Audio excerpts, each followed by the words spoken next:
Hello दोस्तों। Welcome to J two GPT की। तो जैसे कि आप लोगों ने डे 11 वाले वीडियो में देखा होगा कि मैंने सबसे पहले तो मेरा जो वीक 6 का लेक्चर है वो शुरू करा हुआ था और वो आगे कंटिन्यू करना था।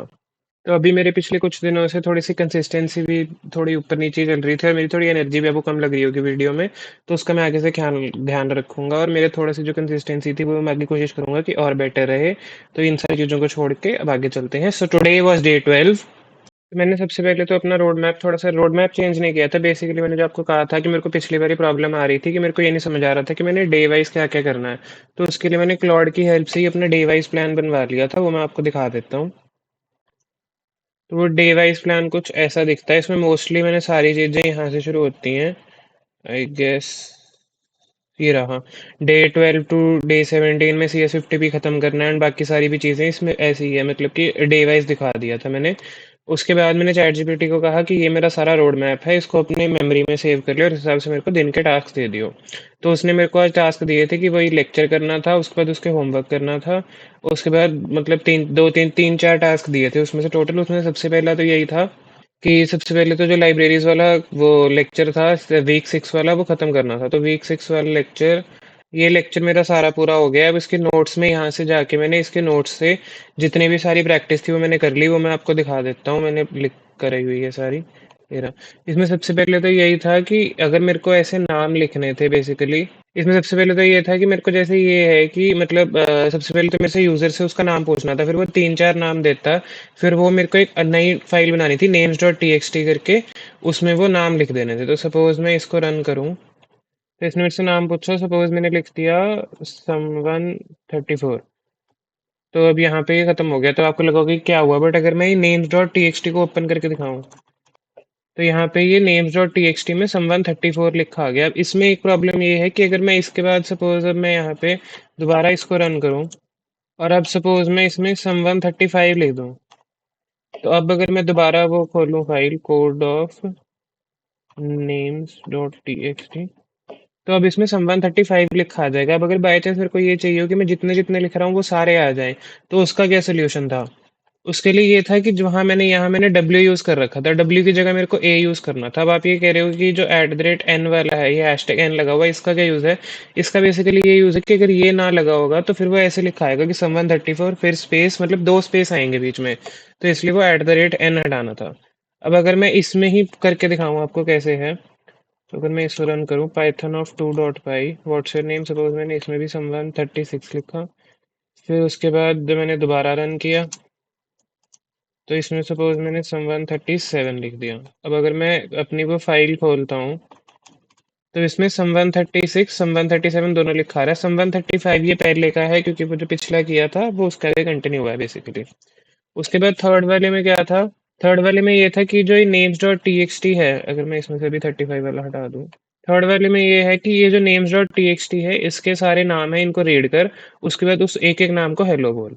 अगर मैं इसको रन करूँ तो जब मैंने इसको रन किया तो मेरे को ऐसी हेलो someone36 फिर हेलो someone37 लिखा आ गया। अब इसमें भी यही प्रॉब्लम है कि बीच में एक एक्स्ट्रा स्पेस है। उसके लिए क्या है? उसके लिए यहाँ पे ये लाइन डॉट आर स्ट्रिप वाला यूज किया हुआ है, इससे ये स्पेस हट जाएगी। इसको भी मैं रन करके दिखाता हूँ। तो अब जैसे मैंने इसको रन किया तो ये someone36 someone37 हो गया। जो बीच की स्पेस आ रही थी पहले ये वाली, ये हट गई। तो ये हमारा मतलब चलते चलते ये फोर्थ था उसमें जो उन्होंने एक्सप्लेन किया। उसके बाद फिफ्थ में क्या है? फिफ्थ में सब बेसिकली ये है कि ये सॉर्टेड वाला लगाया था कि सपोज मैंने एक बार ही 35 डाल दिया, फिर 36 डाल दिया, फिर 37 डाल दिया, तो तब तो ठीक ऑर्डर आएगा।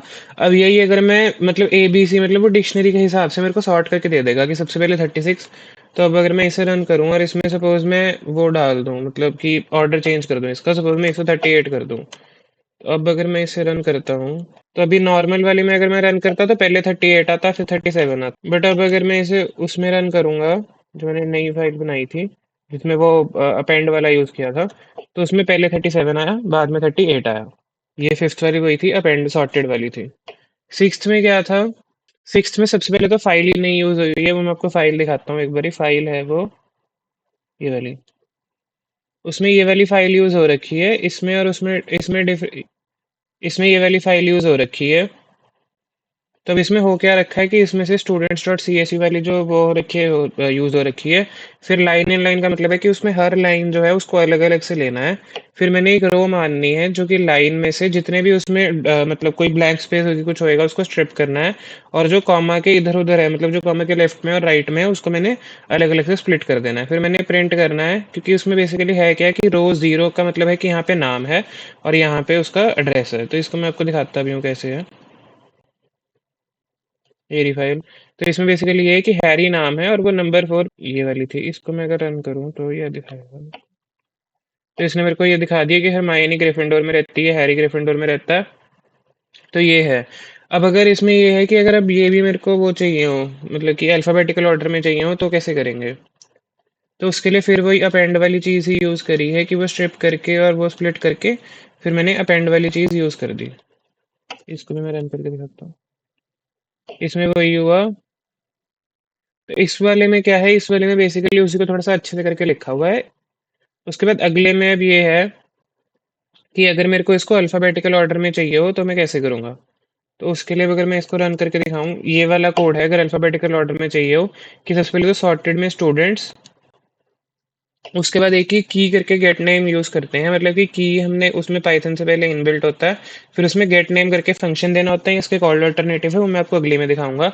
अब गेट नेम में मैंने क्या किया कि स्टूडेंट का नाम रिटर्न कर दिया, मतलब वो नाम के हिसाब से उसको वो करेगा, सॉर्ट करेगा कि मतलब जिसका नाम का अल्फाबेट पहले आता है वो पहले आएगा। तो अगर मैं इसको रन करूं तो इसमें सबसे पहले ड्रैको का डी पहले आया तो इसने मेरे को ड्रैको सबसे पहले दे दिया। अब इसी को जो मैं वो कह रहा था कि एक और तरीका होता है वो ऐसे होता है कि लैम्डा स्टूडेंट करके लिखना होता है। तो उससे भी सेम ही चीज सेम ही आउटपुट मिलता है। अगर मैं इसको भी रन करके दिखाऊं तो इससे भी सेम ही आउटपुट मिला। अब इसमें ये लिखने का फायदा क्या है वो मैं आपको अगले से ढंग से एक्सप्लेन करता हूँ। अब मैंने यहाँ पे स्टूडेंट में होम कर दिया तो अब ये होम जिसका पहले आता है मतलब होम में जिसका अल्फाबेट पहले आता है उसको पहले रखेगा। तो अब अगर मैं इसे रन करूँ तो इसमें सबसे पहले ग्रिफिंडोर का जी आता है तो इसने इसको ऊपर रख दिया, जबकि ऊपर वाले में ये पहले स्लिदरिन रख रहा था। बट अब इसने पहले ग्रिफिंडोर रख दिया। Students dot C S V तो वही फाइल है जो मैंने आपको दिखाई थी। उसके बाद आगे चलें तो 12th में ये था। उसके बाद ये 12, 13, 14 ये मोस्टली वही सेम है, बस इसमें थोड़ी थोड़ी कुछ कुछ चेंजेस हैं। जैसे इसमें भी ये चेंज है कि इसमें नेम होम डिफाइन कर दिया, जबकि इसमें मैं नेम होम अलग से पहले बता रहा था, मतलब उसको बाद में बता रहा था। इसमें मैंने नेम होम पहले ही बता दिया। अब ये नेम होम वाली चीज़ क्या है कि मैंने इसमें फाइल भी आप देख रहे हो कि नई ओपन करी हुई है। नई फाइल इसमें ये वाली है जिसमें पहले से ही नेम होम स्टोर्ड है, तो उसको पता चल जाता है कि नेम के नीचे वाले जो हैं वो सबसे पहले नाम है और होम के नीचे वाले जो हैं वो होम वाले हैं। तो उसमें थोड़ा सा ये डिफरेंस था। उसके बाद ये तो मोस्टली सेम ही है उससे। इसमें क्या है, इसमें बेसिकली मैंने CSV फाइल इंपोर्ट करी। CSV फाइल से क्या हुआ कि जो भी मैं नाम लिखूंगा ये बेसिकली सेम ही है, बस इसमें थोड़ा सा CSV फाइल यूज करके वही सेम चीज रन करी हुई है। तो इसके साथ मेरे नोट्स वगैरह सारे कंप्लीट हो गए। इसमें एंड में एक वो जिफ बनाने वाला आता है, वो मेरे पे इमेजेस ही अभी अवेलेबल नहीं हो रही थी इसलिए मैंने वो वाला भी नहीं करा। अब इसके बाद हम आ जाते हैं इसके प्रॉब्लम सेट पे। अब इसका प्रॉब्लम सेट ये रहा। इसके प्रॉब्लम सेट के नाम सबसे पहले तो एक लाइंस ऑफ कोड वाली प्रॉब्लम थी। लाइंस ऑफ कोड वाले में क्या था कि मेरे को उसको कोड बिल्ड करना था और साथ में एक फाइल देनी थी। और तो अब लाइंस ऑफ कोड वाले में क्या था कि मेरे को सबसे पहले तो ऐसे फंक्शन लगाना था, मतलब कि कोड करना था। फिर साथ में मेरे को एक उसको बताना था कि किस चीज़ की लाइंस काउंट करनी है। तो अगर मैं आपको दिखाऊं, सपोज मैंने इसी की मतलब इसमें सपोज कोक 2.py वाली फाइल थी जो हमने वीक 2 में बनाई थी। अगर मेरे को उसकी फाइल्स काउंट करनी है कि कितनी है तो मैंने इसमें लिखा पाइथन ऑफ लाइन 6.py और कोक 2.py। तो इसने मेरे को बोला कि कोक 2.py में 7 लाइन होंगे। अब अगर मैं इसको चेक भी करूँ कोक 2.py वाली फाइल ये रही मेरी, तो इसमें जैसे कि आप देख रहे हो कि 7 लाइन्स हैं। इसमें मेरे से एक गलती शुरू में ये हो रही थी कि जो ये नहीं, ये दूसरे वाला खुल गया। एक मिनट, ये वाला।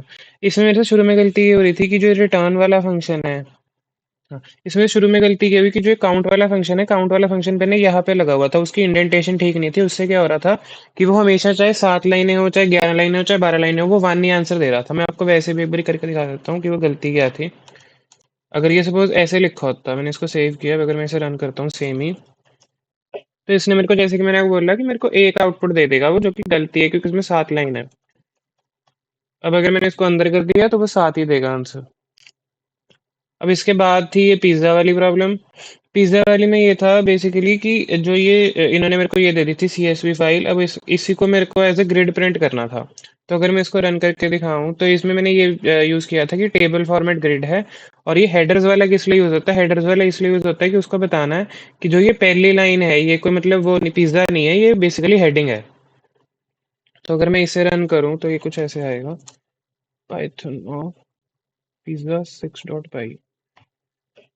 तो अभी तो मैंने, क्योंकि वो था मेरे को मतलब एक वो बताना था कि कौन सी फाइल रन करनी है। अब मैंने उसको फाइल बताई नहीं कौन सी, तो इसमें जो आर्ग्यूमेंट था वो एक ही रह गया।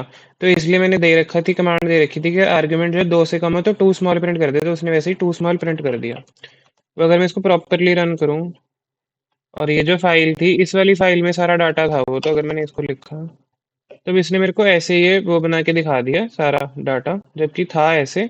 उसने मेरे को ग्रिड फॉर्मेट में बना के दे दिया। उसके बाद अगली प्रॉब्लम थी ये बिफोर वाली। बिफोर वाली में ये था, बिफोर वाली में आपको दिखाता हूँ। जो भी मैंने दिखाई वो पिज़्ज़ा पाई वाली थी, वो ये वाली है। उसके बाद तीसरी है ये स्कॉर्जीफाई वाली। स्कॉर्जीफाई वाली में ये जो नेम बिफोर वाली मैंने दिखाई वो सारा इसी का ये डाटा है उसमें। इसमें करना क्या है कि मेरे को इस वाला जो डाटा दे रखा है, मेरे को उसमें ऐसे थोड़े बहुत अमेंडमेंट करके मेरे को उस डाटा को इसमें खोलना था। इसमें बेसिकली चेंजेस क्या हैं, इसमें कैसे दे रखा है कि अबॉट है ना, मतलब ये लास्ट नेम है, ये फर्स्ट नेम है और ये उसका हाउस है। इसमें मेरे को चेंज कैसे करना था कि ये फर्स्ट नेम कर देना था सबसे पहले, फर्स्ट फिर लास्ट फिर हाउस। इसका यही कोड था। तो मैं इसको रन करके अब, मतलब ये कोड है इसका। इसमें बेसिकली यही है। मैं इसको दोबारा रन करके इसका कोई फायदा नहीं है क्योंकि ये पहले से बन रखा है। मैं दोबारा देख लेता हूँ अगर बनती हो तो, ये वाली रन करके क्या होता है एक बार। इसको रन ऐसे करना होता है कि ये वाली तो फाइल थी जिसमें मैंने कोड किया। ये वाला था कि किससे इनपुट लेना है, और ये वाला था कि किस फाइल में आउटपुट देना है। अगर मैंने इसको एंटर दबाया तो गलती ये हो रही है कि मैं यहाँ पे बिफोर 6.py लिख रहा हूँ जबकि फाइल में डॉट CSV है। तो अगर मैं इसे चेंज करके दोबारा रन करूँ तो अब मतलब इसने चला दी है वो, मतलब इसमें चेंजेस हो गए होंगे अगर कुछ चेंजेस थे, बट क्योंकि चेंजेस है नहीं तो इसलिए वो ऐसे है। तो ये मेरी फिर फाइनल वाली फाइल है। इसके बाद इसमें एक प्रॉब्लम सेट और था। ये वाला यहाँ से मैं कल कंटिन्यू करूंगा। मेरा आज उसने और भी 2-3 चीज़ें बोली थी, गिटहब वाला बोला था। और एक चीज़ और बोली थी कि थोड़ा बहुत तो देखना था, मतलब कि एआई ऑटोमेशन बिजनेस चलता कैसे है, कौन से क्लाइंट्स आते हैं और वो करता क्या है। तो इसलिए थोड़ा सा वो देखना था। बाकी तो सारा वो यूट्यूब वगैरह का पोस्ट करने लिखा है, उसी के लिए मैं रिकॉर्ड कर रहा हूँ। तो इसी के साथ हमारा आज डे आई गेस 12 है। इसी के साथ हमारा डे 12 खत्म हुआ। मिलते हैं फॉर डे 13।